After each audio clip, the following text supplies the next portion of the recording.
All right, everyone. Welcome to the show. We're live. I've got Shannon and Tiffany. They're both with Direct Link Paranormal. And I have Lyndia, who's part of the Paranormal Society, the Texas chapter. We're going to talk today about some paranormal experiences they both had, their investigations. And I'm sure these women have lots of knowledge in this field. So let's start off with Shannon. Tell us a little bit about yourself and what got you involved in this. Hi, I'm Shannon. Forgive my webcam. It's not working very well right now. It's kind of dark. But I founded Direct Link Paranormal about 1.5 years ago. And I just have an absolute passion for paranormal. And I brought Tiffany on not long after that, like right away. And she's been kind of like my right-hand man. And I first got into metaphysical before I got into the paranormal, but they're, pretty much tied together. So that's how that kind of started. And I'm Tiffany. I live in Fort Worth, not too far from Shannon. And I actually have always just kind of been drawn to the spiritual side of things. I saw my first full body apparition when I was 5, and just kind of gone from there.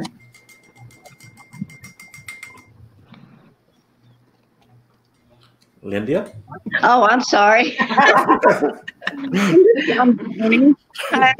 with Texas Portal Paranormal Texas chapter.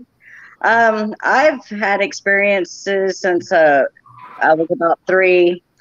I've been in contact with spirits pretty much my whole life. Spirits seem to be drawn to me all the time. And, for a long time, I hid the fact that I was so connected. But about 10, 12 years ago, everything started coming back in real strong. And this is definitely my passion. And I love traveling and going to every location I could possibly go. I mean, this year alone, I've logged 20,000 miles on a road trip, going to various locations. So having fun. Passion. All right. So Shannon, what was like one of your first experiences that actually gave you like the confirmation that there is something out there, in the paranormal realm? I've always felt energy. I'm really drawn and connected to energy, especially traumatic energy. Mm-hmm. But my first validation for, like, besides thinking I'm seeing stuff, is probably in 2012 when I was really trying to meditate really, really hard because I wanted that validation and that clarification. And I got really deep into that meditative state, and I opened my eyes and I was at my kitchen table, and on my couch, I seen a teenage, late teens, early 20s, like, guy sitting on my couch, and he was at the edge, looked panicked, and he got up and he just kind of shook his head and he took off walking and he disappeared. I'm like, yeah, that's confirmation for me. I know what I've seen. So it was that. Then I definitely knew that something was up. So. Okay. What about you, Tiffany? Well, like I said earlier, I saw my first full body apparition when I was 5 in the house that I lived in with my parents. And it didn't scare me. I was just kind of like, okay, there's something here. And I've just always have seen things. I'm very, very intuitive. Yeah, it's just a connection that I've always kind of felt. So let me ask you this. At 5 years old, did you know what you were seeing, or, what happened? Yeah, I mean, I did know what I was seeing. It was a boy. It was a young boy, maybe a year younger than myself, mm-hmm. In the hallway of the house. And I mean, it just... like I said, it didn't scare me, and it was like I was looking at something else, somebody else standing in front of me, just as plain as day. Okay. And Lyndia, what was your first, confirmation?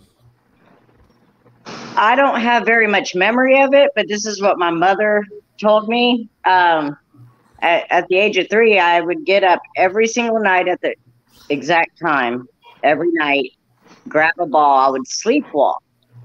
And I'd grab the same ball, go out the back door to my backyard, and I'd sit on the ground and I'd roll a ball, and my mom would watch the ball come back to me without it hitting anything. And I'd play ball with this.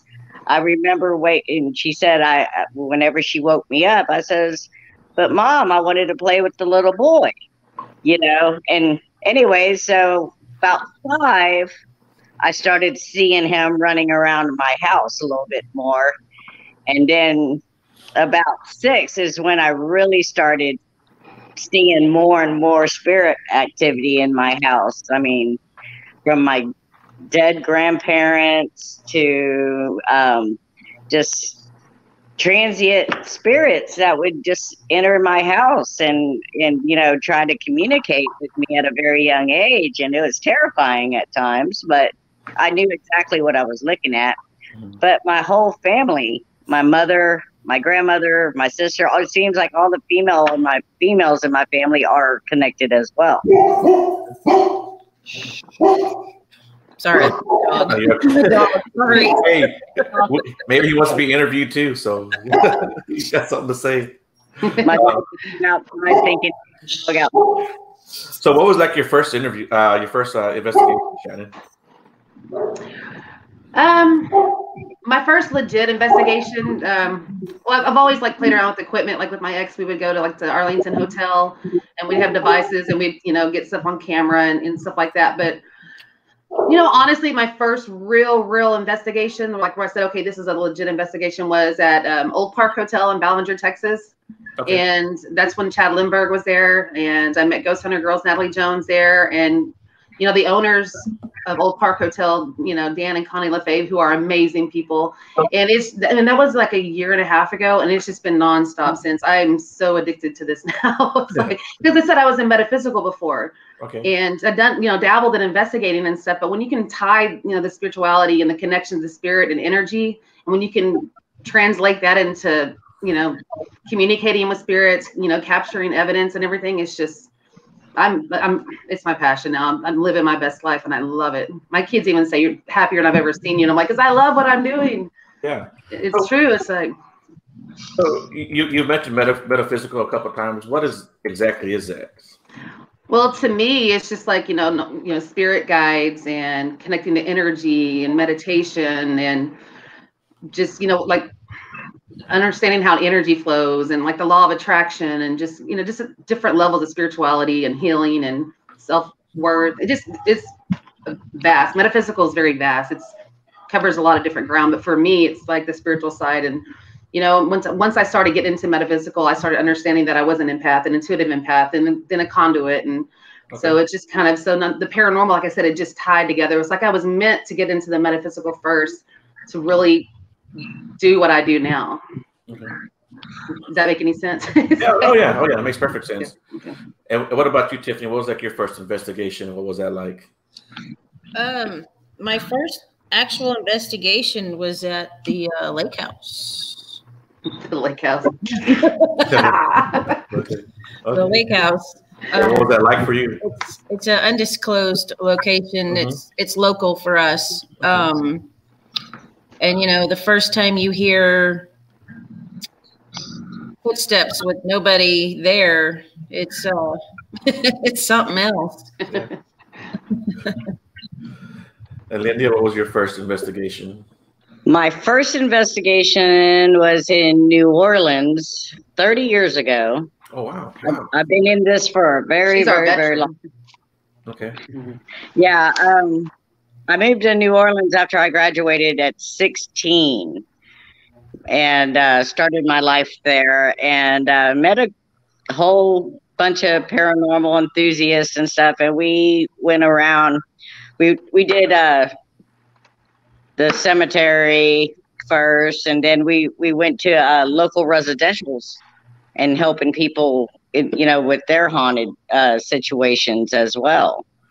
And I guess that's what got me into residential investigating to help people more than anything. I mean, I love going to locations, but yeah, New Orleans is my whole go point to start my paranormal investigating. Okay, that's cool. Yeah.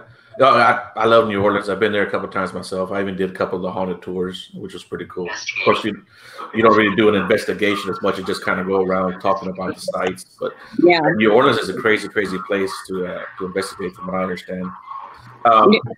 You know, I had a chance to talk to Shannon yesterday, and we talked a little bit about my experience with the paranormal. And for your viewers, hopefully your viewers are tuning in. I'm a Bigfoot researcher. You know, that's what I do. But I've also recently wanted to get into the paranormal investigation, UFO investigations, and a bunch of other stuff that I'm involved with. I'm a very spiritual person. I'm not really religious. But I guess about 2013, 2012, we moved into this house, me and my ex, across the street from her parents.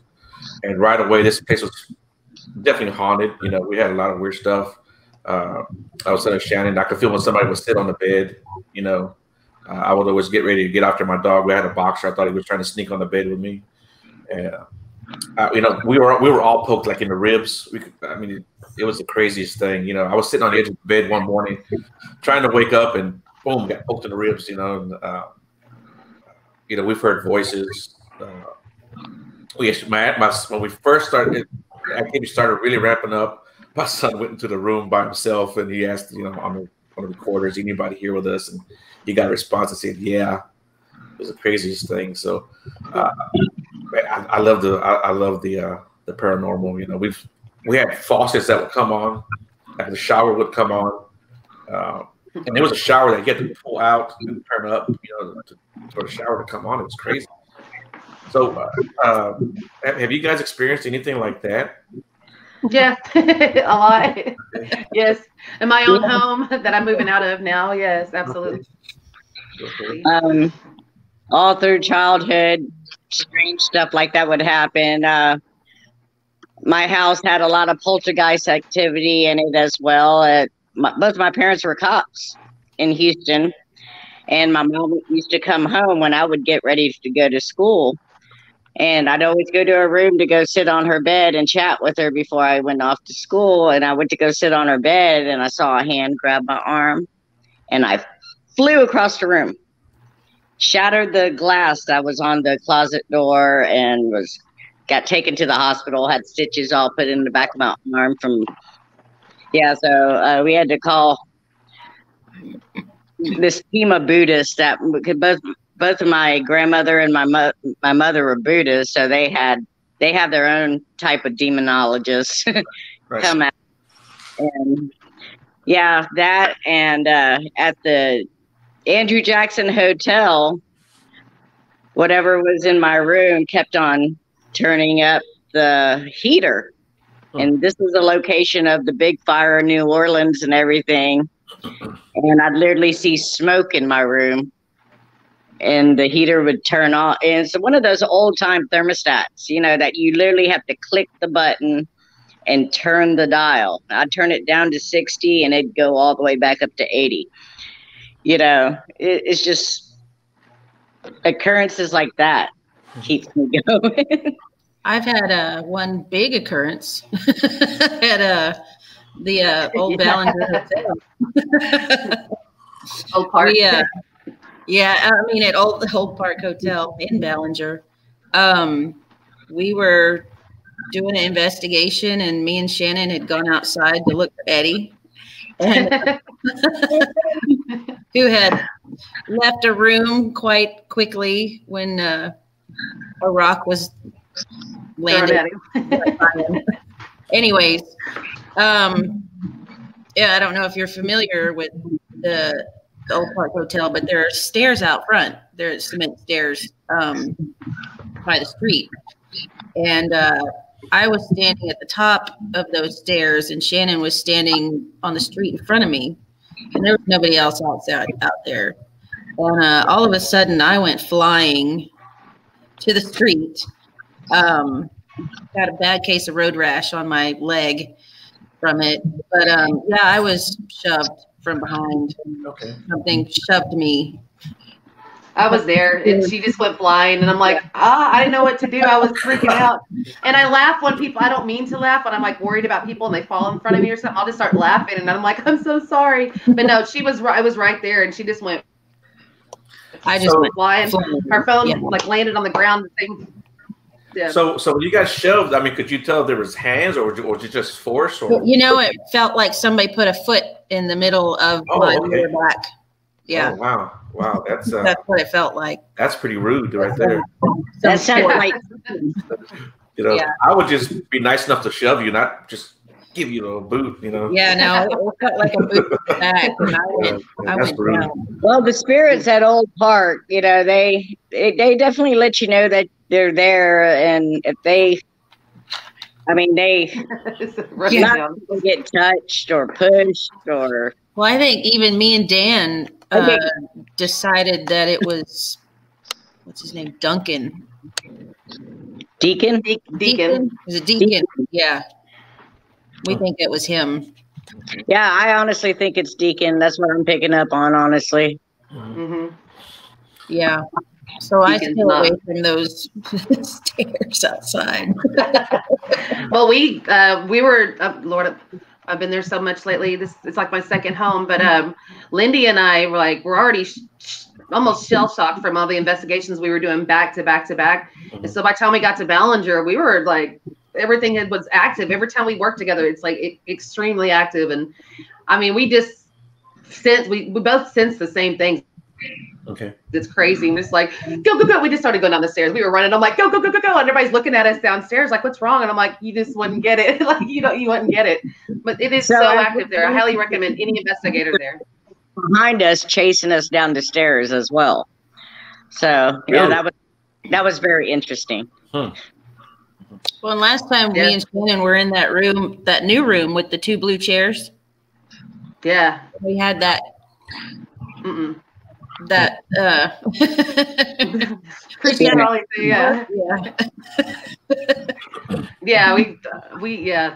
we had, that was my first really sense of something really dark there besides malice. I love the energy there, and it's ever changing at Old Park, but that was the first time I was really like, okay, like this is uncomfortable for me, because I don't shy away from much with the paranormal, but I was ready to get out of that room and say, okay, I'm going to leave this one alone. But we were sitting in the blue chairs in the complete dark, and I can see like energy in the dark. It comes like almost in a mist. I can see the fluctuations if it's really dark and my eyes can focus enough. And it was just coming, and it got in my face, and I'm like, okay, boundaries, like you need to back up. And then I went around to Tiffany, and I was like, Tiffany, and she was seeing the same thing. And it was like, and she had to finally, like, we had to stop and get up and get out of the room, because it was a very uncomfortable feeling. And I didn't like feeling that intimidation feeling. Like it was coming up and getting in our face. Yeah. Really? And backing out. I'm like, no, I'm out. I want to have fun with this. That's my playhouse. I don't want to get, I like to, it's so. Yeah, I had to click on my flashlight and tell it to get back, because it was getting a little too close. To us. So guys, so I guess you guys do have a lot of creepy or scary encounters. Are there any encounters that are fun, or maybe that you get a lot of good vibes from? I got my butt tickled not too long ago. That would qualify. Yeah. Okay. So what happened was, I'm in the hallway downstairs at Oak Park, and we're in the very back, and I'm feeling something like, what is this? And so I started rubbing my knuckles up and down, and this girl goes, that's my boob. And I'm like, I am so sorry. I was so embarrassed, because I thought it was like some wood with cloth on it leaning up against the wall. So I was already embarrassed big time. Well, then I accidentally, because it was dark, bumped my hand into her butt. And I'm like, oh my God, I'm not a pervert. I'm sorry. And I just met this girl. So what kind of investigations are you guys doing? But hey, 5 minutes later, I'm turned around and I'm facing the other direction, and I'm just listening, and I feel this like tickle like that on my butt cheek, and I'm like, oh, she's getting me back. And I turned around and there was no one there, and I'm like, I just got fondled. That was funny. And that would be Cowboy. That would be Cowboy fondling you. Yeah. That's what he always me. Oh, okay. So that's pretty cool. Yeah, and it used to be a brothel a couple times. So, Oh, okay. Okay. Yeah, when me and Shannon were at the Emily Morgan Hotel, we were downstairs in the conference meeting rooms, what used to be the morgue, and we were doing echo box session. And I always like to test the spirits, and I'll ask them, all right, I'm going to give you a test. I'm going to start counting, and you finish the number for me when I stop. And there was like 7 spirits in this room, literally. I mean, and you could hear each one of them complete the number sequence all the way to 10. And I think we have that video posted. I have it on the direct link page. But anyways, I start off 1, 2, 3, 4. And I stopped at 6, and all of a sudden you hear them all catching up. 3, 4, 5, 6. Some of them were ahead, some of them were behind. And I said 8, 9, and then the last couple at the very end would say 10.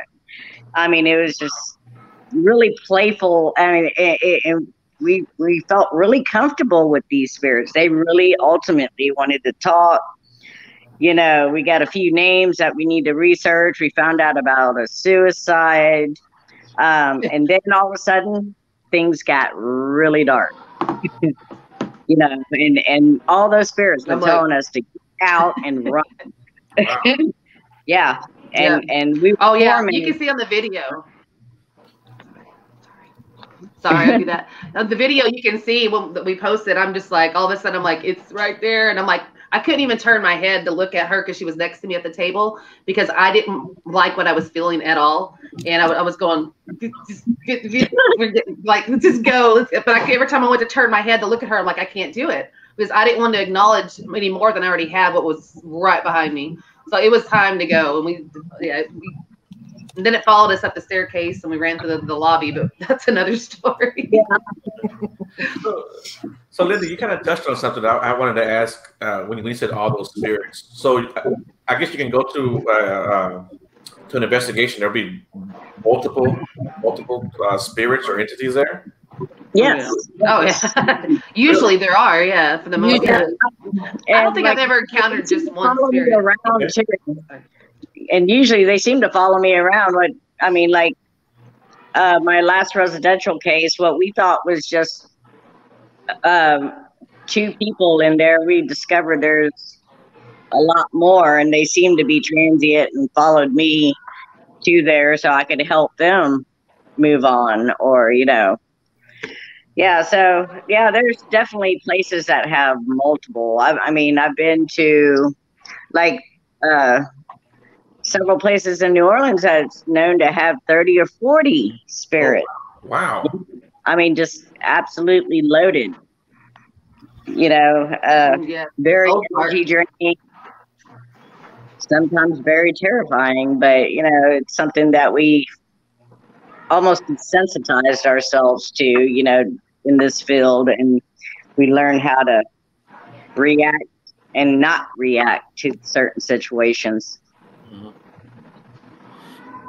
So, like, I guess all 3 of you guys have been together on investigations? Well, I haven't officially investigated with Tiffany yet. Not yet. Yeah. So that's going to change. Are you coming on the 4th or are you coming on the 11th, Tiffany? I'll be in Gainesville. So, so you'll be on the 11th. On the 11th. So they'll get to meet on the 11th. I'm like, y'all got to meet. Y'all are my bees. So, like, what's some of your favorite places that you've investigated? Ballinger's number 1 for me. Ballinger, Jefferson Hotel, and in Scotland, underneath the Royal Mile at Edinburgh Castle, that was kind of eerie, but definitely Ballinger, Jefferson Hotel, and Emily Morgan had its own little thing to it. Yeah, too. So. Emily Morgan's definitely a revisit, you know, to do a more thorough investigation, but I really liked it. I guess one of my favorite places to investigate is the Winchester House. Okay. Ooh, and fun. That's just a phenomenal place, and that's in itself. And when I say, you know, numerous spirits, I mean, it's literally a portal for spirits, because that's what she did, was try to appease those spirits, and, you know, she kept on building that house, and it's like a gateway for them to go in and out. Yeah, I haven't been doing this that long. It's been a year and a half ish. I would say the hotel in Ballinger is my favorite. The lake house was one of my favorites, but we kind of took care of that one, so it won't be investigated anymore, I don't think. Oh, really? No, I cleared it out pretty good. Okay. Haunted Hill House and Hill House Manor. I hadn't done Hill House Manor yet, but Haunted Hill House is very active, which is a lot of fun to investigate. Is that the one in Mineral Wells? Yes. I'd like to go to that one. I'm going to look into reopen the hotel. I'm looking into booking actually Hill House. I got to contact the owner, but Hill House Manor, we're doing that on the 11th. We have actually some openings if anyone wants to join us. You can go on my Facebook page or on the direct link paranormal page, and you can click on the link and secure a spot there. So we have a couple of those spots open, but we are also on the 4th and the 18th of September. We are going to be doing Ballinger Old Park Hotel, and at that location, you get your own room with an air conditioner. You can come and go throughout the night, investigate with other people by yourself. You have free reign. And we have some openings for those too. If anyone's interested Absolutely. So you could either go on my Facebook page or Shannon's, and I guess we've already tagged Tiffany in hers too, so you'll be able to find it on hers. Yeah. So, like something we and Shannon were talking about yesterday. You mentioned Mineral Wells over there. I think Tiffany mentioned that one. But we're talking about that whole area. It's actually a pretty creepy area. There's a lot that goes on in that whole part of Texas, and I mean everything from cryptids. I'm talking about Bigfoot, Dogman, UFO sightings, of course, the paranormal stuff that goes on over there. Do you guys think that certain areas are just more prone to to this kind of activity? Absolutely. Like Mineral Wells, I mean, it all underneath Mineral Wells is natural aquifers, right? Which carries minerals and stuff, which is a conduit of energy or whatever. It helps. Mm-hmm. So I strongly believe a lot of the activity there is based on all that water that's underneath the city. Plus, not only that, there's been tragedy, excuse me, all through Mineral Wells, that kind of lingers on. A lot of residual energy that lingers in Mineral Wells as well, what a lot of people see. It's definitely an interesting city to investigate.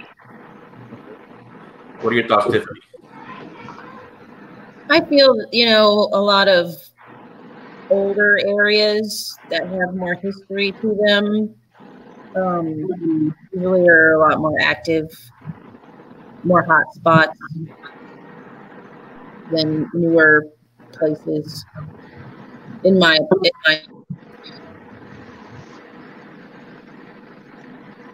Shannon, what do you think about that? Yeah, I mean, like Lyndia was saying, I mean, when you're dealing with the aquifers and all those minerals and everything, it is a conduit. It draws in energy, and also the history of certain areas of massacres. You're dealing with settlements that may not even be there anymore. But there's just so many different factors. But yeah, I definitely think there's paranormal hotspots, and it depends on the elements and everything, and what kind of spirits are there trapping other spirits. I mean, So when you guys go out to your investigation, are you guys doing primarily like buildings and houses and businesses and things like that? Everything, outdoors, indoors, businesses. I was going to ask you about the outdoor stuff. Being a Bigfoot researcher, people always talk about seeing orbs or hearing voices, having stuff thrown at them. Mm-hmm. Do you think that these forests are haunted? And have you guys ever did an investigation like in a forest?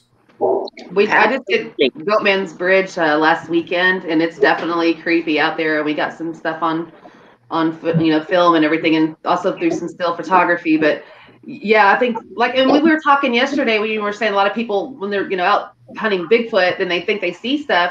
Like, yes, most likely it is paranormal and not Bigfoot. We were talking about that because you don't know what the history of that land is all the time, and what spirits are there. That they might have been an ancient Indian burial ground, or it might have been a settlement that's done moved on and overgrown again. Like you never know the history until you really dig deep. You never get the full story. It's like the Civil War battlefields. They're pretty active, and that's totally outside. Right. What about you, Lyndia?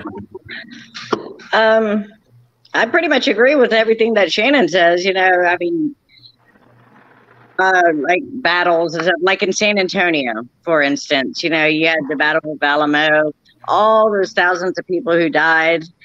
A lot of those buildings in San Antonio have been built on top of these mass graves. Right. And hence why the Manger Hotel and Emily Morgan, the Alamo are just so active in paranormal activity, which is absolutely amazing, Right. But yeah, the Alamo was actually like a huge complex. It's not this little bitty building you see. Yeah. It's not very big at all.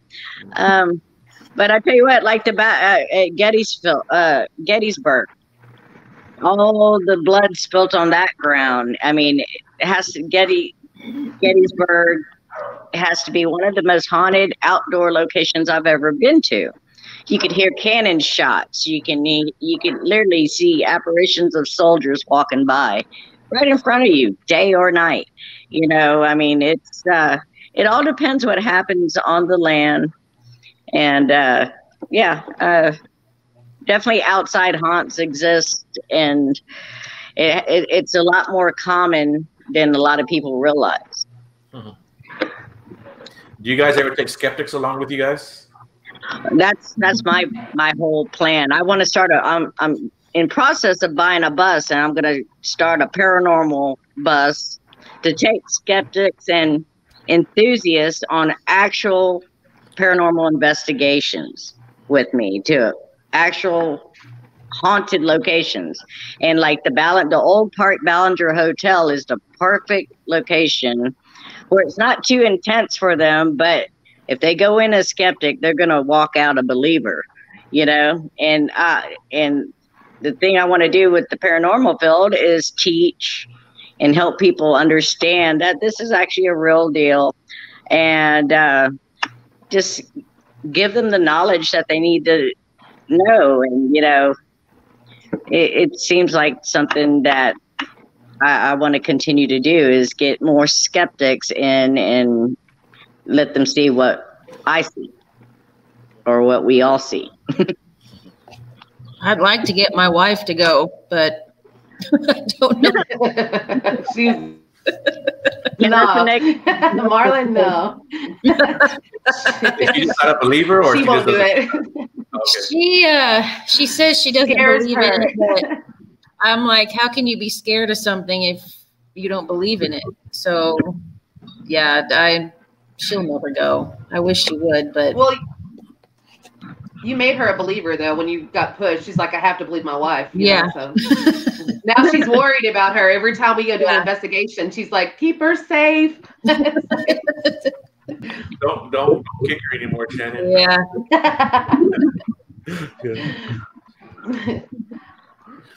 So what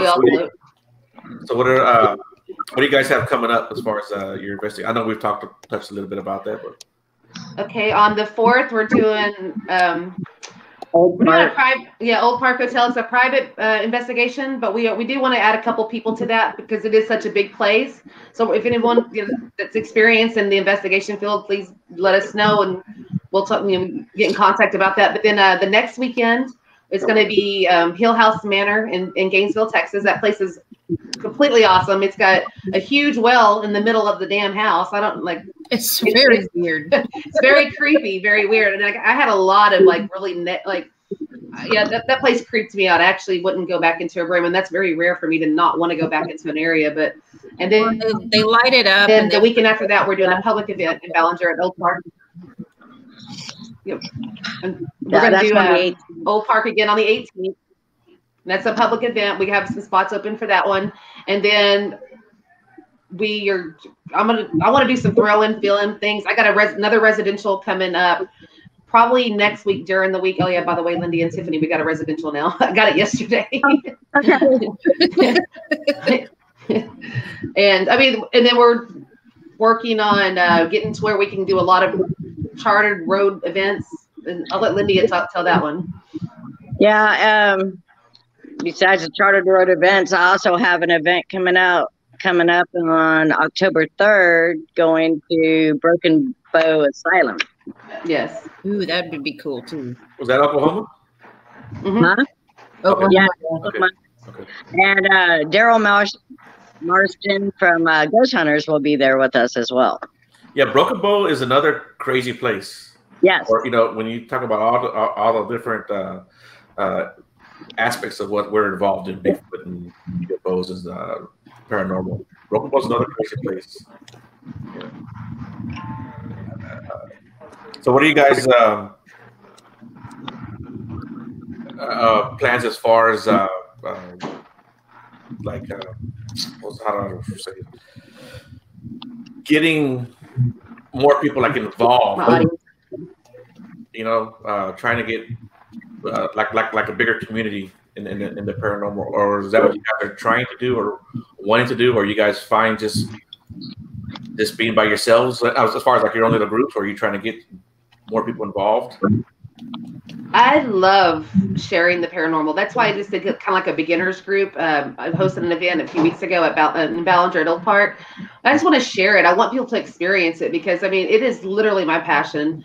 And once it gets in your soul, it's in. But yeah, I definitely want to teach people, bring them on. And I want to investigate with a bunch of as many people as I can, because that's where you learn and you evolve and you grow. So I want to just get more people on board. And that's my goal, is just to investigate with as many as I can.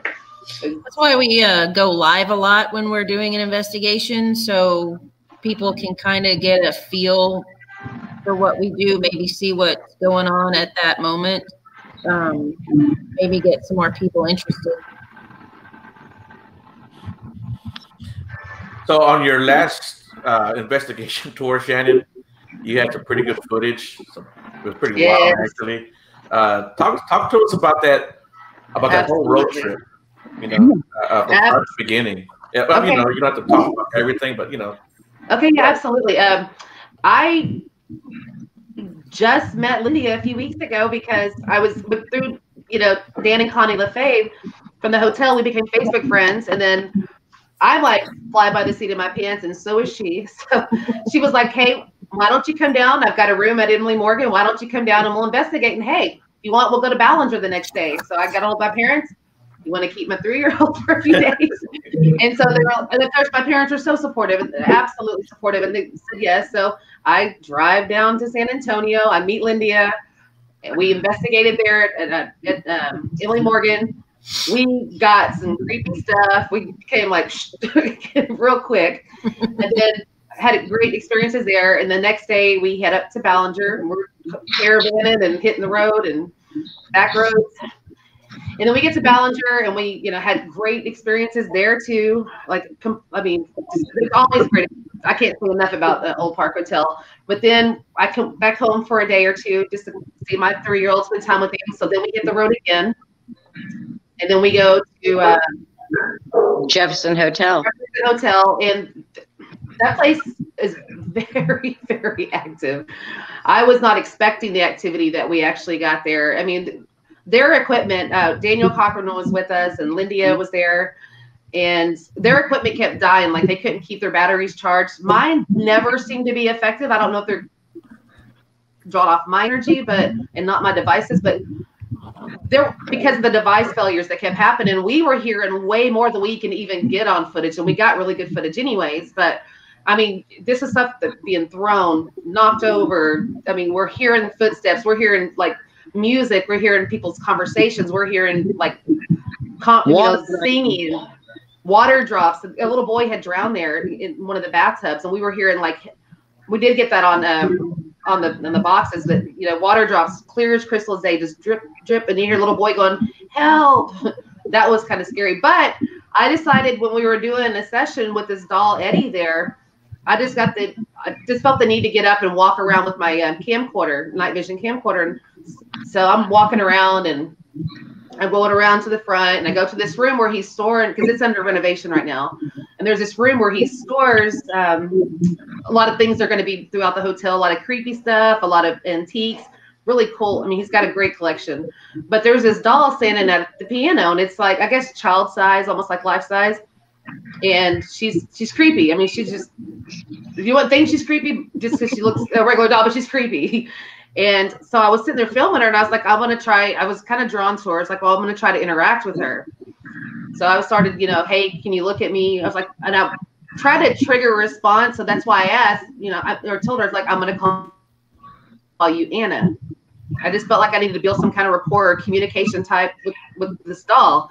And I was asked to move its fingers. And I've had a few people say that they can see the fingers move. I wanted to slow the frames down to check that because I was moving around myself. So I'm trying to debunk that or validate it. But, I was asking questions, and I thought, well, I'm going to walk around and look at this other doll to see if I get any kind of reaction. And I was going to go back to Anna after that. Well, as soon as I go over to this other doll and I'm recording for just a few seconds and I pan the camera down, and then all of a sudden there was this like grumbling roar right behind me. And I was like, what was that?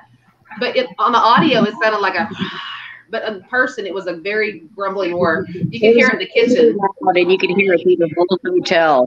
Daniel thought it was behind him. He was in the kitchen. I was in the so loud. I thought it was behind me.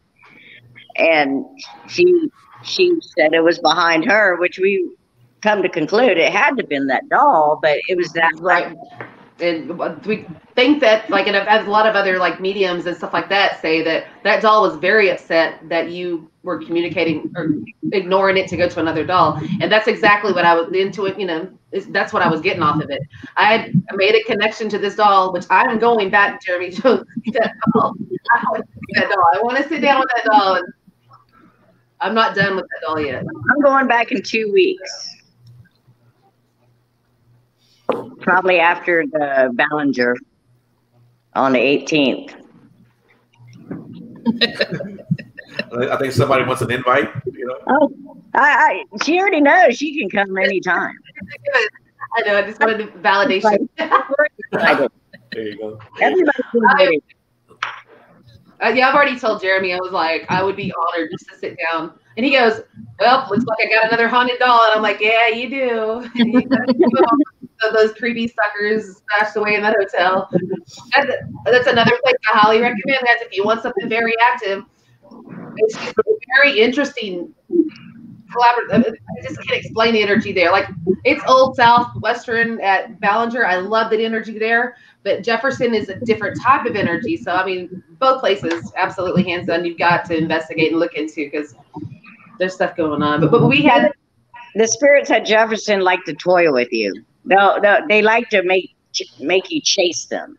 So literally, we'll be investigating one area, and boom, something crashes in the kitchen. So of course, we're gonna go run and investigate what that sound is. As soon as we get in the kitchen, boom, something else is happening in another room. So we run to another, and then we split up, and then we hear stuff. So we all three meet together, and it got to the point where I was getting affected at a point of the night where I was getting really angry, because I was being toyed with so much. I mean, I got affected from the moment I walked to the place, and she watched me go from, in this place, the AC, it works so great, but I had beads upon beads of sweat forming on me. I was so affected. They hadn't even fallen yet. They were just like millions just beat it up. It happened to her that fast, and it was freezing in there. Like, I think it was affected. Like, let's go outside and get some air. And the door slammed on me. That was another freaky. I mean, I've never had a door slammed on me. I have had a door slammed on me now. I've crossed to me after you left when I was laying in bed. Of course, no cameras are rolling. Okay, this is what happened. Let me take you there. I'm going back to the bedroom it was so cool because they have a couple rooms that have 3 queen size beds. So it's like a summer camp for paranormal investigators. When you go, you can all like bunk up and be comfortable. And I'm in the room, and I'm, you know, at the dresser, which has a mirror right by the door, old heavy doors, and it was opened up all the way back up against the wall. Well, I'm changing out batteries, doing something. I was taking a little break for a minute, and then Lyndia was at a table right outside the door because we had some cameras set up going down the hall. She was standing there very close to me, but the camera wasn't exactly it would have been over a few more feet, it would have caught it. But all of a sudden I look up and that door's going like this, bam, and I'm like, the whole time I'm like, yo, I didn't know what to say because I've never seen the door, and I'm like, there's no, but I would not move. My feet were planted. I'm like, open the door. I'm like, Lyndia, just come open the damn door. And I was like, the door just slammed. So we got stuck there. And then she goes, the door just shut on its own. So I actually got the audio, and you can actually hear it slamming shut, you know, on the audio, but the camera was facing the other direction. I wasn't moving. I was like, I'm planted, open the damn door because I'm stuck in this room with whatever the hell just did that to me. And I didn't. I was excited though, but we got it on camera, but the camera wasn't angled over far enough. So, you know, if that would have been next time, I'm going to put the camera on that damn door. Yep. Game on. It's like, game on. We have so much fun when we investigate. Like, there's creepy moments, but I thoroughly enjoy it so much. Like, we have fun with it, you know. We take it very seriously. Don't get me wrong, but right. It's a good time. And it's like I love. It's an adrenaline rush for me to get creeped out, and I get creeped out pretty easy. But I love it though. I want to get. I want to get those chills. I want to know the dark. That's how I am. I want that experience, but then it's like going through a haunted house. I will jump and yell over people and running and getting out of the way, you know, trying to crawl over people's shoulders. But that's why I do it, because I love the adrenaline of it. I love to get scared, and that's what paranormal does to me. I love getting creeped out. Right. You know, I can definitely relate to that. You know, when we're out in the woods, you know, 2 or 3 o'clock in the morning, and it is pitch black, and man, it is creepy. It is scary. I'm not gonna lie. My head's on a swivel. My heart rate's pumping, but I love it. You know, and some people don't love it. They're like, I'm going back to the camp. I'll be waiting in the truck. You know, when you're done, come get me. You know, give me the flashlight and the pistol, and I'll be fine. You know, so yeah, but I can totally relate to that kind of stuff. I think that's part of it. You know, it's okay to be scared. It's okay to be creeped out. You know, and it's okay to have fun. I think on investigations. You know, I've been with people who are like so serious. They're like, okay, no one can laugh, no one can talk. You know, and I'm like, dude, you know, if you're not out here having fun, I don't know why you're out here. You know. Well, Shannon and I don't have that problem at all. We're total goofballs. Yeah. We get so active whenever we're together. It's like I can't wait for Tiffany and Lyndia and I to like collaborate here very soon on the 11th, because it is so stuff just happens when we're together, and it's funny and we're laughing. And the same thing with Tiffany. Like, it's just so I can't wait for this trifecta of like craziness to hit with our investigation. I think we may cause a glitch in the matrix, all 3 of us together. You might open up a portal or something. Yeah. We are a portal. So, you know, you talked about the doll.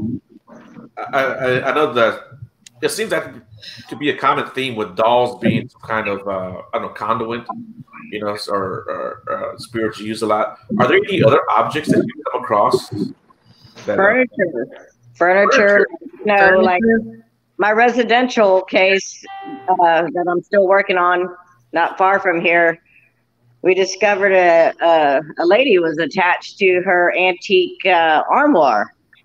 When my lady, my client, turned around and sold it yesterday. Oh, wow. She sold it yesterday, and we still got more work to do at our house. But yeah, furniture.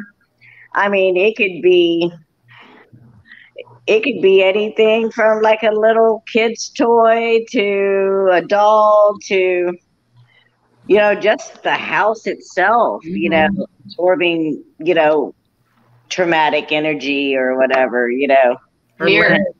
Even. A lot of people don't realize, you know, you got PK manifestations too, you know, psychokinesis, you know, you're so afraid of things, or, you know, sometimes you can manifest your own haunts. You know, a lot of people don't realize that. Okay, and what do you mean by that? Manifest your own haunts? I'm trying to think of you know, like sometimes people have poltergeist activity in their house and whatever, and you can sit there. I don't know how to explain it. You think you can explain it, Shannon? Hey, Shannon, do you think it has anything to The way do I with see like it, we like, talked about yesterday? With my friend do what? flicking the lights on and off? Remember I told you about my friend who was flicking? Yeah, exactly. Yeah. Okay. You can. The way I see it is, like, yes, you can create activity into your home by your actions, by your thoughts, by, you know, your energy. Like, if you try harder, like the spirits are like, oh, this person wants some activity. They're gonna be drawn to that. You can create stuff. Your negative thoughts. Okay, through a lot of people have to see psychotherapists because they have so much trauma in them. They will create an environment of activity around them. Dark energy will get attached. A whole other spirits there. I mean, again, you can create your own paranormal environment very easily without even the intention or knowledge you're doing it. And until it's too late, there's some dark stuff going on around me and affecting you. And so, I mean, that's just the way I see it. Yeah.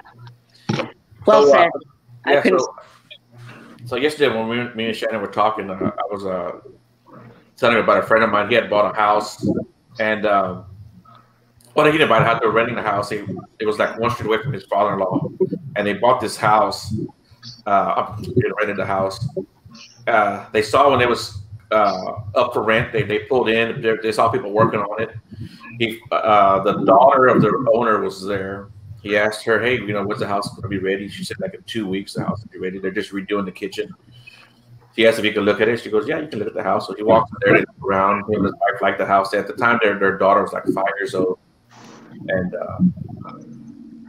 he was like, you know, right then and there, they loved the house. They cut a deal. They said, "Yeah, when the house is ready, you guys can move right in." 2 weeks later, they're moving in.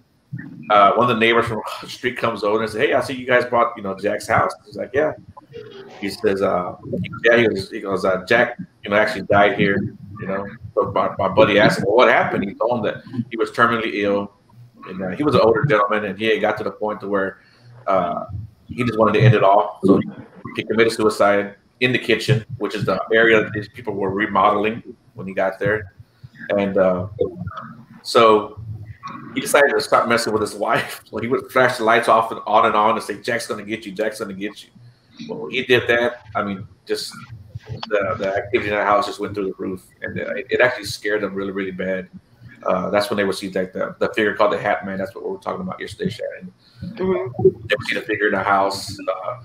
His father actually saw this figure standing outside of his house, looking, you know, at the house.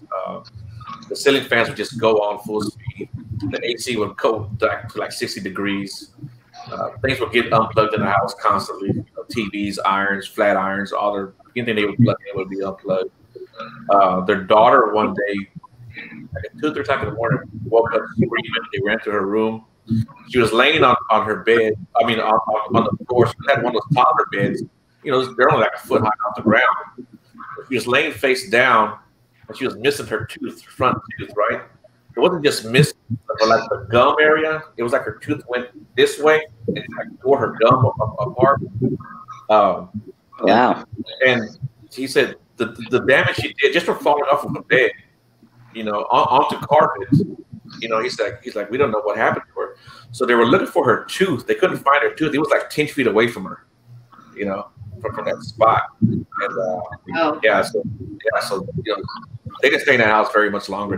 They wound up getting out because, and my buddy still to this day. My buddy still to this day, because I talk to him daily. He'll tell me, because I blame myself for all that. You know, messing with his wife. I think he pissed it off, he invoked it, whatever you want to call it. You know, yeah, he definitely maybe. Hindsight is even.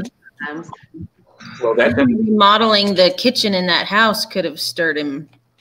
Yeah. Well, you know, he actually went through the kitchen cabinets and he found where they spackled over the bullet hole. You know. Yeah. And you know, I was telling Tiffany yesterday in the house that we lived at. We were remodeling the restroom over there, and my cousins came over to do you know, the remodeling. And my cousin was standing against the wall. My other cousin was standing, you know, like 6-7 feet away from him, and he kept looking at his arm, you know, and he kept grabbing his arm. And was like, what's going on? He goes, dude, I feel like someone's grabbing my arm. And so he grabbed my arm. You know, that's what it feels like. He just grabbed my arm really tight. So he moved away even further from my cousin, and he was talking about what he was going to do and stuff like that. And he kept grabbing his arm. He says, dude, I'm telling you, somebody's grabbing my arm. And me and my ex and my kids, we just were all looking at each other. We knew what was going on. And so we told him about all the activity. So the next day when he came in to start the job, he showed me his arm. He said, hey, come here, look. And he held his arm up, and there was like a handprint bruise on his arm. And we think that the original owners didn't want him messing with the thing. So yeah, so I definitely believe that the spirits don't like it when you mess with their environment.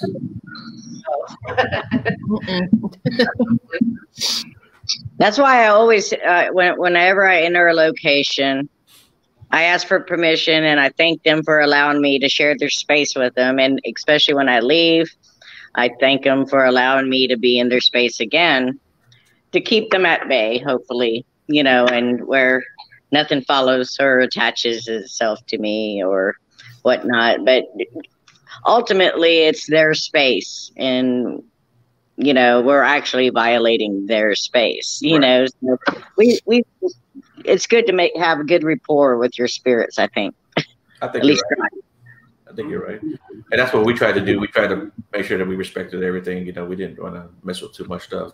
And so, you know, I think one of the things that really fascinates me too is whenever people see kids or have spirits that are kids, and a lot of times they seem playful, they seem, you know, non-aggressive.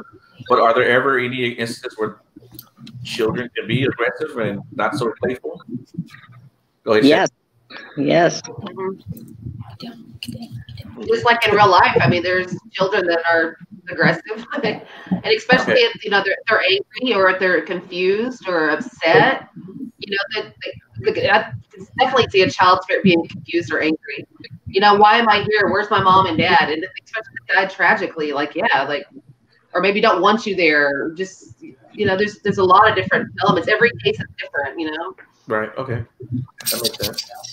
Animal behavior too will, because animals can see things as well. Right. Sometimes it'll have an effect on them. Yeah. Yeah. Yeah. Our boxer would freak out from, well, not freak out, but he would like run from room to room really quick, like he was looking for something, you know. And so we figured there was some activity going on. And speaking of animals, have you guys encountered any kind of animal spirits? Shannon and I did. I came over to her house, you know, from Ballinger to take a break, you know, get one night to the rest so we can go to Jefferson Hotel. So she's showing me around and everything, and she has a shed in her backyard. And she opens the door to the shed, and she sees this cat-like creature, but it's massive, you know, and, you know, she saw it real quick. She goes, oh my God, what is that? You know, it has a huge head. And I went in there and I looked, and literally it's the size of a lion, whatever it is, you know, and it had huge yellow eyes, black. It was all black. And it was like it was crouched. Crouched with muscular shoulders and arms. I mean, it looked like a cryptid, you know, like a big cat-like creature. Anyways, we were kind of nervous. I grabbed a broom, and I'm sitting there banging on stuff in there trying to get it to come out, whatever it is. It was actually pretty comical. And she said something, and I went running. Oh, no, something fell behind me, and I ran out of there with the broom. But anyway, so finally there's this tarp in her little shed, and I started banging really hard on the tarp, and this little tiny cat comes out. It's a black. That is not. What we've seen. All what we saw. I mean, literally what we saw, it was like a demon cat or whatever. Can I touch on that? Can I touch on that real quick? Yeah. I'm sorry, Lyndia. We did not see a dang cat. We're looking at each other like this can't be happening. We know it wasn't pareidolia. We know that for a fact. Like, but we couldn't explain it. And so when we seen this little cat run out, it's like, no, that is not what we seen. This thing had hair, broad, muscular shoulders. It was crouched down. It was looking at. I mean, I have never seen anything like that in my life. But the crazy part is, I just did a residential location last weekend. Well, the owners of that property, his dad was telling me that in the same neighborhood when he was a child, he had actually got on taking a picture of, he called it the cat man. And he was telling Daniel Cochran that, and Daniel was like, you need to listen to what like he's saying. So he was telling me in that neighborhood, they got a picture of, he's called it the cat man, had a huge, massive head, strong, structured, like big muscular chest and arms. And I'm like, dude, that's exactly what I've seen. Because I know what I seen. I was not imagining it. She's seen it too. And it was just, I'm very curious, but I'm moving out of that house Monday. Tomorrow is actually my move date. So I've had way too much happen there. So it's time to go. And this place, is it a residential area? I mean, are there houses around you guys? Or? Yeah. It's right near the lake. I'm about 150 yards from the water, and I have cleared that house 4 times. There's been a lot of stuff. I've been thrown 8 foot out of a chair there. I've had my leg pulled. I've saw 30 to 40 shadow figures billowing out of my son's room when he was barely 2 with orbs and sparks of light. I have had my fair share of crap there. I'm like, the inside is protected now. I can definitely tell. But Tiffany remembers when all that was going on. I was having sleep deprivation because my eyes were open, closed. I was sleeping, dreaming. It didn't matter. I was heavy, heavy, heavy. So I did a lot of energy work there and a lot of clearing. So it's not the same home anymore. But there's still stuff going on. I think there's elementals now on the property. So I can't. I'm not experiencing elementals, and I'm not going to jack with it. I'm leaving. So I don't be on the road so much, anyways. I don't need a 4-bedroom house. So this is kind of working perfectly. I'm going to be on the road a lot.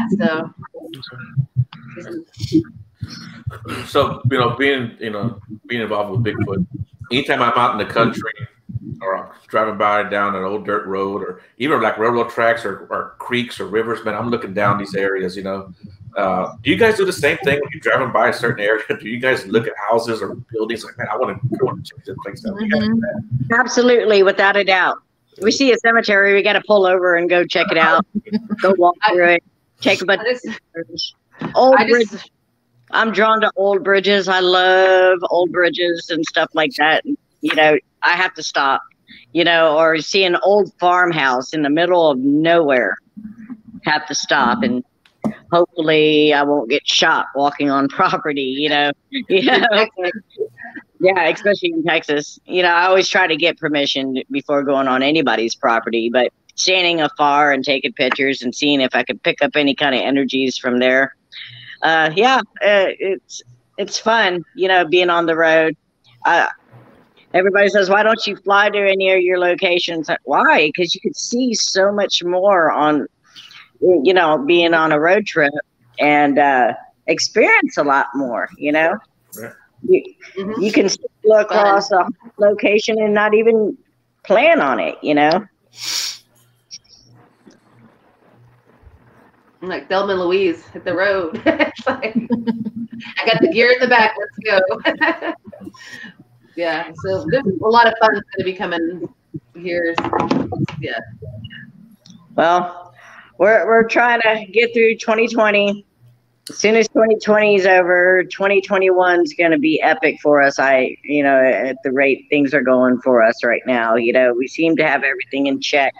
Seem that everything's falling into place for us, and hopefully I'll have that Portal Paranormal bus up and running, legal to run, so I can start taking people to these locations and whatnot, and then hopefully we can educate and help other people understand the paranormal a little bit more, Yeah, so I think we have a lot of good things happening and coming up. And I'm developing a new device, paranormal device. It's in working on the prototype now. I'm getting a provisional patent. So we got a lot of really interesting things. on the pipeline. It's just exciting. It's just I'm living my best life. How else can I explain it? Like, I never thought that my full-time job now would be paranormal investigating and hitting the road and having fun and having a supportive family that backed me 100% on being able to do it. Like, there's some good stuff coming. So. Yeah, so that's one of the things I wanted to ask you guys too. What about the support from your families and friends? Are you know, do you? I mean, obviously we're doing a live show. You're on Facebook, but do you keep this to yourself, or do you let everybody know? Or for many years, and this is how me and Shannon really got to know each other. For many years, I kept it to myself, and I just did solo investigations and residentials, and I kept it to myself. I didn't. To me, it was still a taboo kind of thing, and people would look at you crazy if you say, "Oh, I go hunt ghosts," or I see ghosts or whatever. But then finally, one day, it just clicked in my head a couple months ago, or like a month and a half, 2 months ago. I was like, I'm not going to hide this anymore. I'm not going to hide this. I've been doing this way too long. I'm just going to tell everybody this is what I'm going to do from now on, and either you like it or not, and blah, blah, blah. Well, she commented, "Good for you, girl." And we got on the phone that very night, and we've been pretty much inseparable since that day. What about you, Tiffany? Do you keep it to yourself, or does everyone know? I've pretty much kept it to myself until I started doing this with Shannon, and then I kind of I tell clients, I tell I've actually lost a client because of it. Oh wow! She's a hairdresser. She thinks I'm a witch now. Which not a bad thing. Not a bad thing. I'm like, well, okay, but people some people think I'm crazy. Some people are like, yeah, hey, can I go with you? I want to go with you sometime. So yeah, it's mixed bag of reactions. Yeah, I've had people message me and say, "Well, you're a devil worshiper," or you're what you're doing is against God. Well, I can honestly say I do everything I do 100% based through God. I mean, God is with me 100% of the way. I ask him for guidance. I ask him for protection. I think God is the one who gave me these abilities to help people. So, yeah, I mean, I'm the farthest thing from a witch there is. So, yeah, I'm definitely not a devil worshiper. I'm definitely not a devil.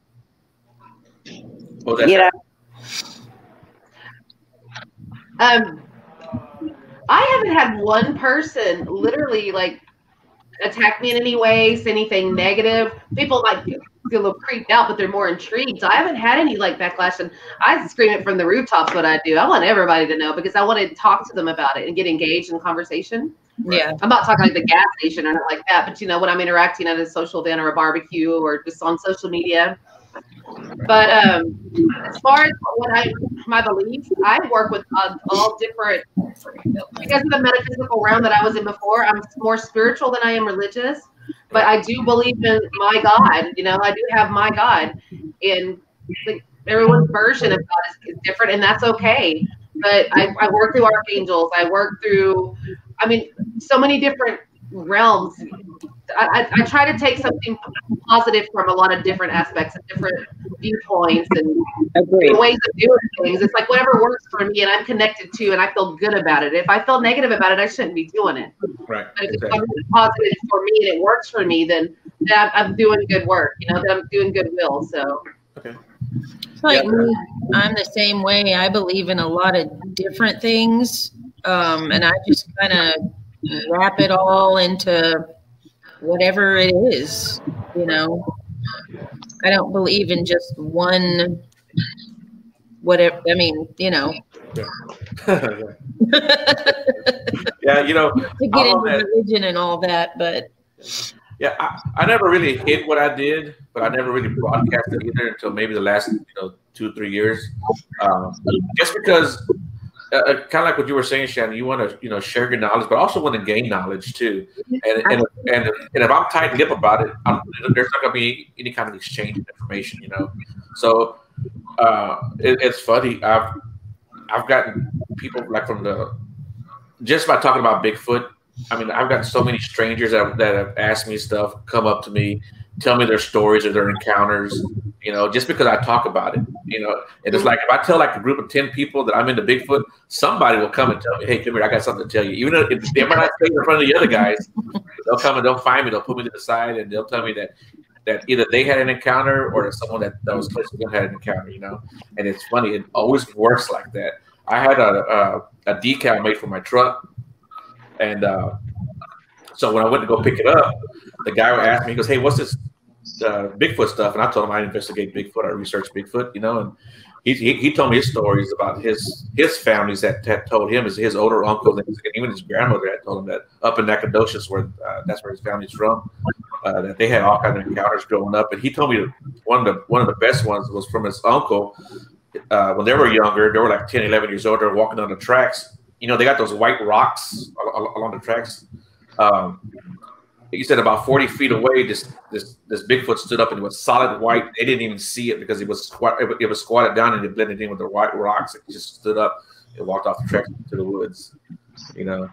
But I would have never heard that story if I had, put myself out there. And there's a ton of other stories, regarding Bigfoot that people can talk to me about. It's funny because people, like, as soon as they hear, like, it's almost, you can predict it's going to happen. Everyone, as soon as they hear paranormal investigator, they're like, I got to tell you about my house. My house is haunted. You got to come. Like, every single partner, I'm like, wow. I love hearing it. Don't get me wrong. I love, but it's just, I almost go 3, 2, 1, wait for it. Or I want to go with you. You got to come investigate my place. And I think my place is haunted. I was like, if you think it's haunted, chances are it probably is. Right. Like, it's very common to have, spirits are all around us constantly. They are all around us. They're not going anywhere. Right. So, well, to the light, but I mean, crossing over, but they're like, yeah, you know what I mean. So more so now, with the technology that's out, everybody has a camera phone, everybody's videoing things now. And people are starting to realize there is actually other things out there. Everything's getting caught on tape, and undisputable, video evidence is being found every day about the paranormal field, whether if it's Bigfoot, UFOs, cryptids, fairies, ghosts, whatever it is, it's out there, and people are starting to see it more and more now. Right. Which is, I guess that's another reason why I felt safe enough to come out and say, hey, you know what? I've been doing this for 30 years now, and I'm happy to finally come out and proclaim my love for this field finally. Right. So do you think there's more of an acceptance of paranormal now than there has been? I honestly, okay. With social media, and video and technology, period. I mean, it's made it a lot more easy to share what you experience, and so many more people can engage in whatever you shared with too.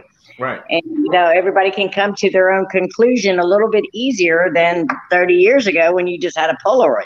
Well, also with 50 million, paranormal shows on TV, it's also piqued an interest that way too with people. Yeah. I don't watch TV, so I don't.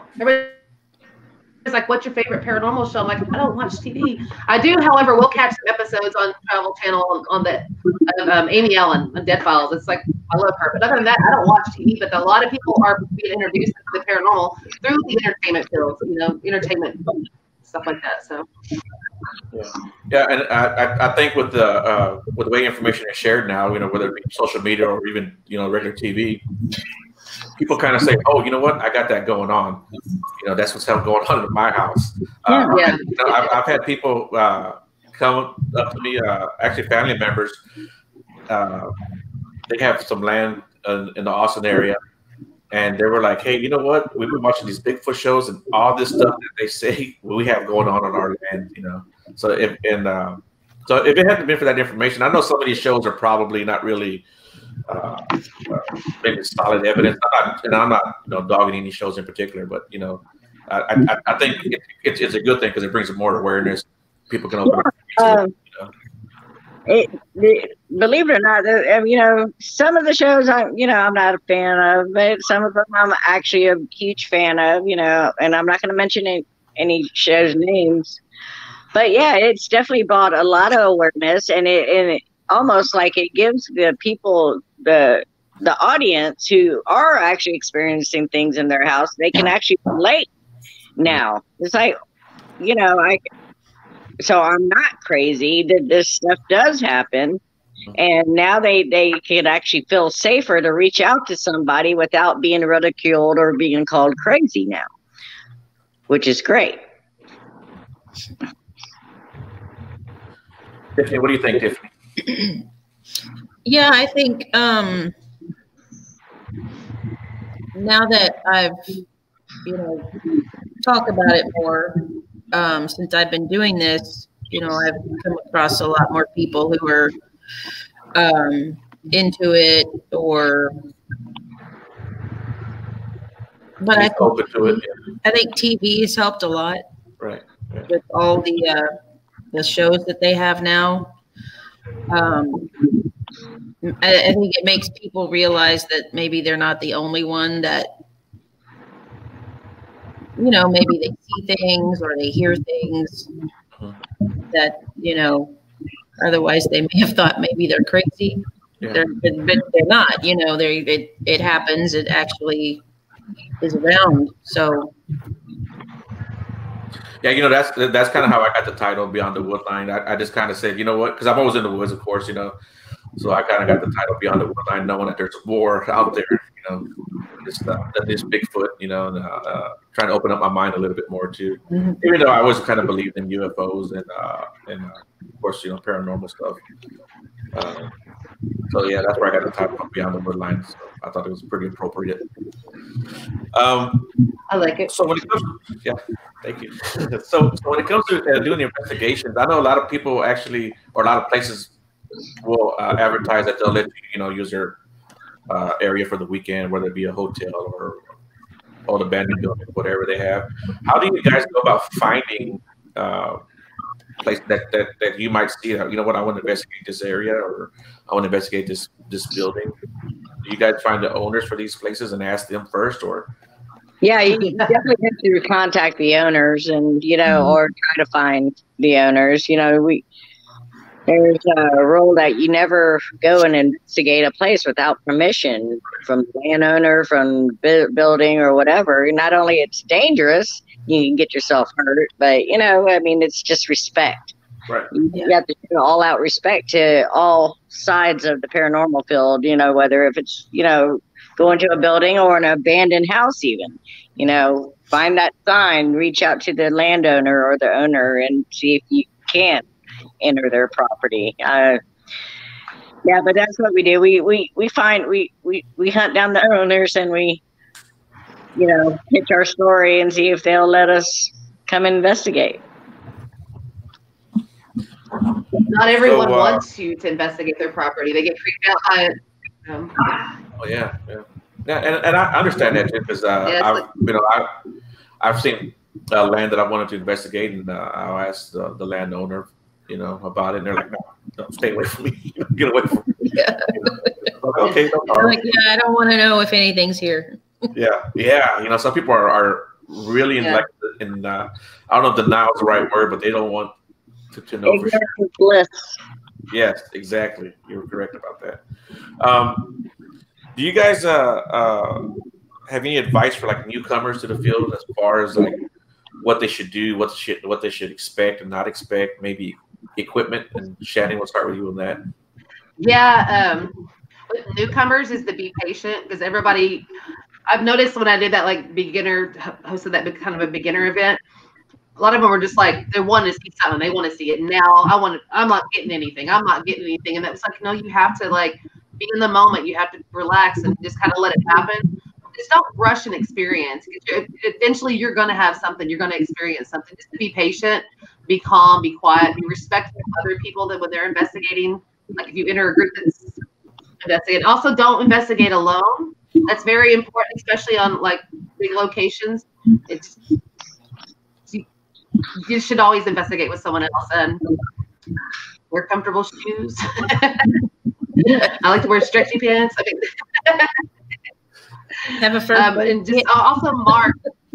And if you don't whisper, if you happen to whisper, mark that moment. If you hiccup, if your stomach growls, if you tap the wall with your elbow on accident, just to mark things because you want to be able to debunk or validate whatever situations happen and be honest with them.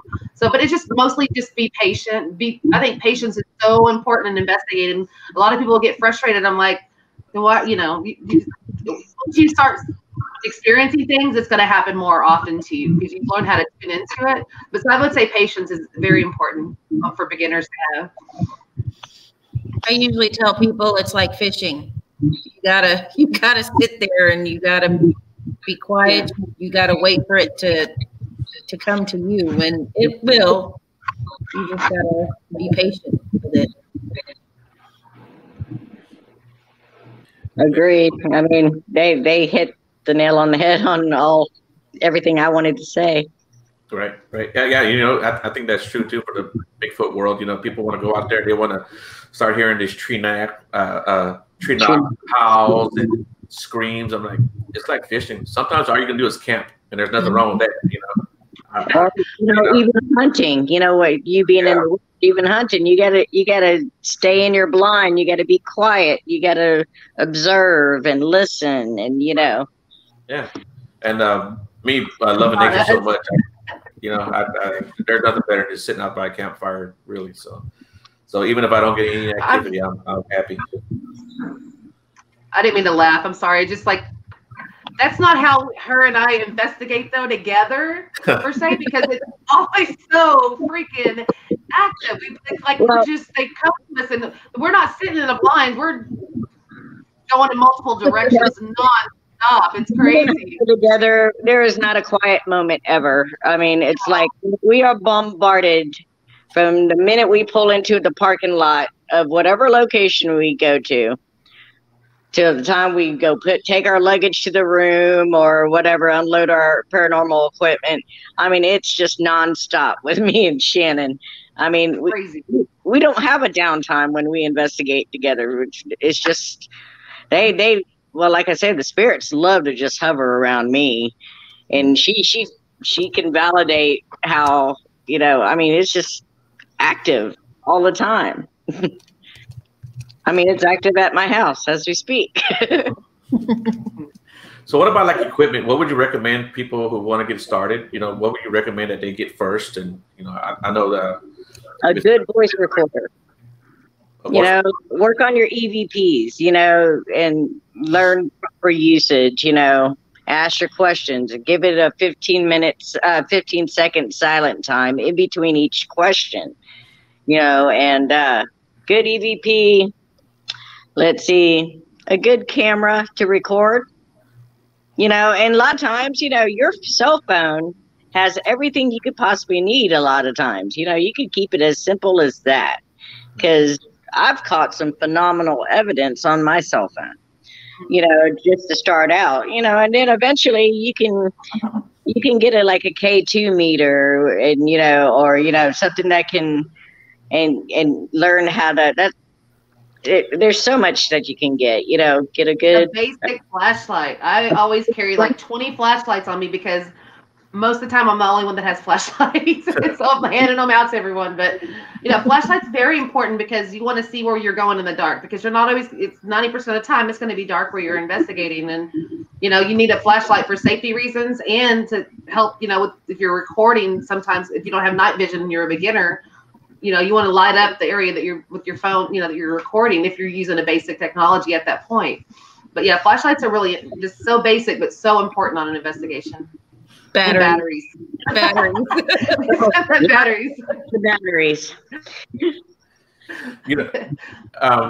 Just real quick too. Batteries are the official currency of paranormal investigators. Oh, there you go. I said, yeah, it's you were talking about how, like you said, 90% of the stuff you do is at nighttime. Is there any activity that's substantial in the daytime for you guys? Oh yeah, absolutely. Yeah. No, just because it's daytime doesn't mean the spirits ever go to sleep. The spirits are active during the day. The reason why we as paranormal investigators like to investigate at night, because at night the world goes to sleep. Okay. And so we don't have the contamination of a car driving by or horns honking or kids playing in the street or whatever. You know, we got actual more quiet time to be able to focus on the paranormal investigation that we're doing. And a lot of times when we're quiet, the spirits will come out and want to interact more because they feel they're not being bombarded by people. It's more their personal time as well at night, is the way I see it. Okay. Yeah, that makes sense. That makes a lot of sense. Well, guys, I guess we've come to the end of the show. You guys did a great job. I really appreciate it. Hey, it was fun. Yeah, you guys did a lot of good information. Lyndia, you have anything you want to add before we say bye? On your next Bigfoot hunt, I would love to join you. Okay. I'm probably going to go out in October. Probably just be like a weekend kind of a deal. You guys are welcome to come. You know, man, bring your equipment. You know, I'm sure we can. Yeah, I mean, you know where I go, a friend of mine actually went out there, and he's actually a paranormal investigator first and foremost. He kind of transferred over to the Bigfoot thing. And he was out there by the woods one day, and he was calling his girlfriend over to come check something out, a tree structure, and he heard this. Psst. He said it just came right behind him, you know, like someone just psst, right in his ear. You know, so there's a lot of activity out there. I think paranormal activity out there. Yeah, and between me and Shannon, I think we have enough paranormal equipment. We're going to have to literally haul it in on a wagon. We'll find somebody. Yeah. We'll find some strong guys to haul everything in there. Get a dolly. We'll just put them in cases and get the dolly and haul it out there. We're good. Yeah. Drop it to a 4-wheeler. There you go. On a 4-wheeler. Do you have any kind of contact information, Lyndia, that you want to share, or you don't have to if you don't want to? No, I mean, if anybody needs to contact me, they can contact me directly through Facebook. Or if you find Shannon, usually if you find Shannon, you'll probably find me too. Okay. If you have anything to add, or you want to say anything, or good. No, you can usually if you find Shannon, you'll find me. Okay. So yeah. What about you, Shannon? You have any parting words or some great advice you want to give to people? I'm just living my best life, man. Like, I encourage anyone that has passion in the paranormal to, if it's strong for you, just follow it and just enjoy it. I can't even express to you just how much joy it's brought into my life. And if anybody out there wants to investigate with us or want to meet up or collaborate on anything, by all means, hit us up, because that's what I want to do is, meet up with as many people as possible and see how they do things, share the way we do things. And so, yeah, I'm just look us up. You can Shannon M. Rogers on Facebook. You got to put the M dot in the middle to go kind of more basically to me than because there's a lot of Shannon Rogers, I guess. But and then Direct Link Paranormal, it's DYRECTLYNC. Direct Link Paranormal on Facebook. When I set up that page, I did it a business page, and I should have done it as a group page. So now, like, I don't go on people's news feeds unless I boost them, which I have to pay, which I do some things I do boost. So it's there, but it's not going to show up on your news feed. But there's a lot of cool stuff on there. But definitely look us up, and we want to interact with you. So yeah. I mean, if you're curious, we want our spirits to play with your spirit. Help you with your curiosity or your fears. We can help you embrace, what you feel or what you want to know, we love to teach the public. We love to teach people on just about anything that we do. So that just our purpose, I think, and our goal is education about the paranormal field, the equipment, and and just help people understand and feel more comfortable about it now.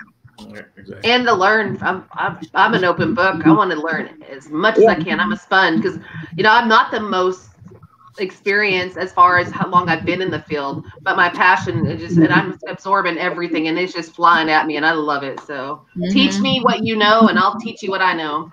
Yep, I'm the same way. And that's my buddy, Big Dog. What's up, Big Dog? He's, Mendoza, Felipe Mendoza says hello, ladies. He's a cool guy. He's if you guys ever see a big black and white 4x4, says the Yeti on it, that's Big Dog. Awesome. Yeah. Is he in Houston? Yeah, he's here in Houston area. Yeah, he's we'll run into each other because I live in Jersey Village. Yeah. Cypress area, so not very far from you if you live in the Heights. Yeah, I'm in the Heights. Yeah, I don't live very far from at all. I didn't broadcast that. But yeah, guys, thanks a lot for joining me. It was a really good show. We got to do this again. I'm sure we could probably talk like I told Shannon yesterday. We probably talk for 2 more hours. It was funny. I was thinking about that yesterday after we got off the phone. We talked for almost an hour, and we just like barely scratched the surface of anything. But, yes. Yeah. We're like, we got to save some of this for tomorrow. We were, we were talking for a while. So awkward. Well, thanks a lot, guys. I appreciate it. Everyone, if you guys have any questions or suggestions, if you have encounters you want to share, my email is scrolling at the bottom of the screen. It's beyond9@gmail.com. Yeah, thanks a lot for tuning in, and see you guys next time. Goodbye, everybody. Bye. Thank you. Bye. All right, guys, you guys hold on.